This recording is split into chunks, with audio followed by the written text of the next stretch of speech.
Welcome back, Market Watcher. I'm David Ravel, and this is Value Side at the Close. Investors discover the oil meme.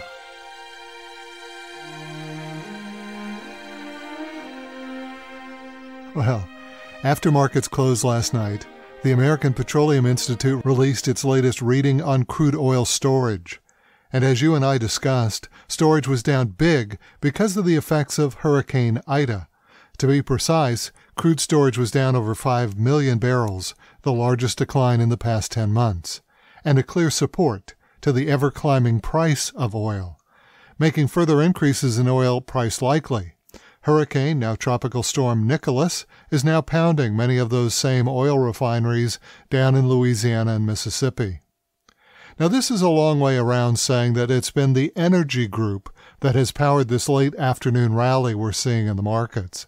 And as a group, energy is up 3% today, with the really big gains in the exploration and production sector. Within this group, there are 4 stocks which are up more than 7% on the day: Marathon Oil, Cabot Oil and Gas, Diamondback Energy, and EOG Resources. Not a bad day in anyone's book. But this is nothing new.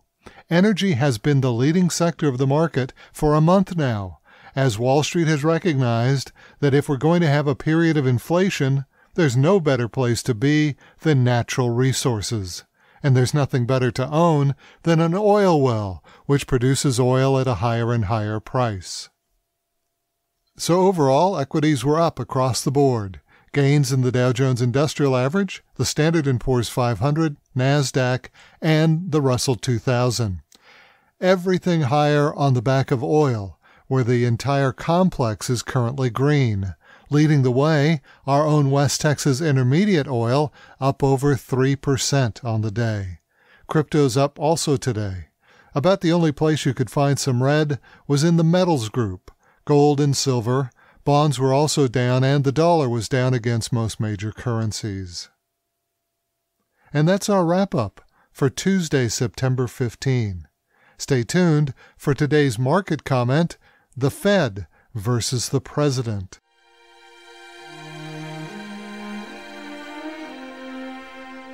Well, the U.S. economy is like one of those massive cargo ships at sea. It takes time for any change in direction to have effect.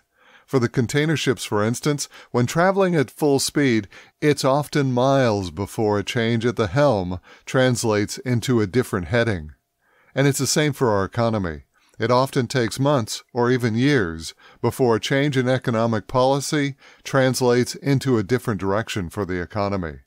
And recently, we've had just such a change in the nation's economic policy. And the result is that we now have a Federal Reserve, the nation's central banker, and a Biden administration headed in very different directions. Now, if the truth be told, it is the president and his administration who have struck off in the new direction, not the Federal Reserve, which has basically held the same course, going all the way back to the great financial crisis of 2008. Since then, it's been the Fed's policy to be as accommodative as possible in monetary policy, to promote liquidity, and thereby hope to expand the economy. The Fed has done this by lowering interest rates to essential zero, and by literally pumping money into the financial system through a series of bond purchases and other tactics. So that's been the nation's monetary policy: pro-growth, maximum stimulus. However, looking at the nation's fiscal policy, the actions of the federal government, we're seeing a real divergence. During the Trump administration, the federal government and the Federal Reserve were in total phase. The Trump presidency was one of lower taxes, that's pro-growth, reduced regulation, that's also pro-growth, and an overall positive business climate. All that changed dramatically on January 20th of this year. That's the day President Biden was sworn in, and we've never seen a president by fiat and executive order make so many changes to the way our country operates. And many of those policies were directly aimed at changing our economy.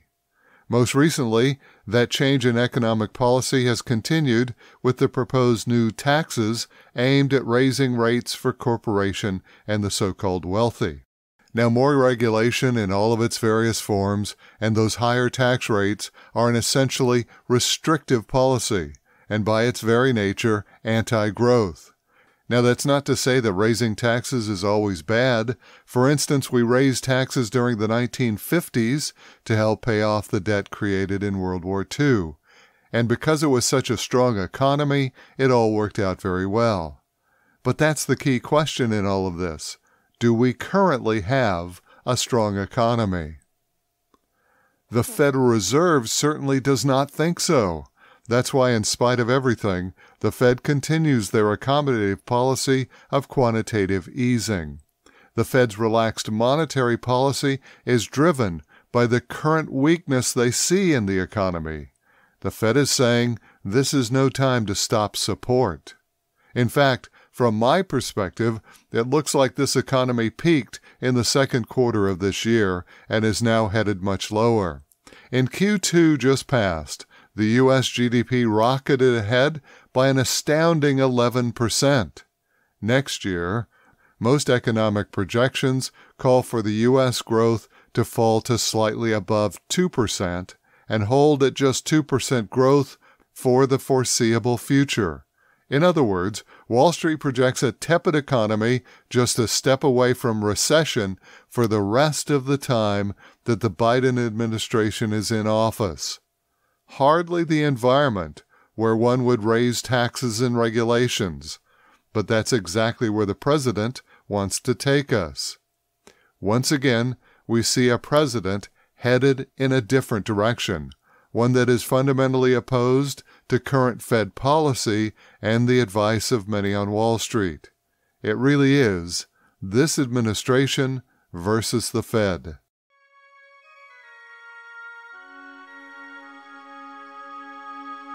And that's Value Sign for Wednesday, September 15th. I'm David Ravel. Please join me in praying for those left behind in Afghanistan.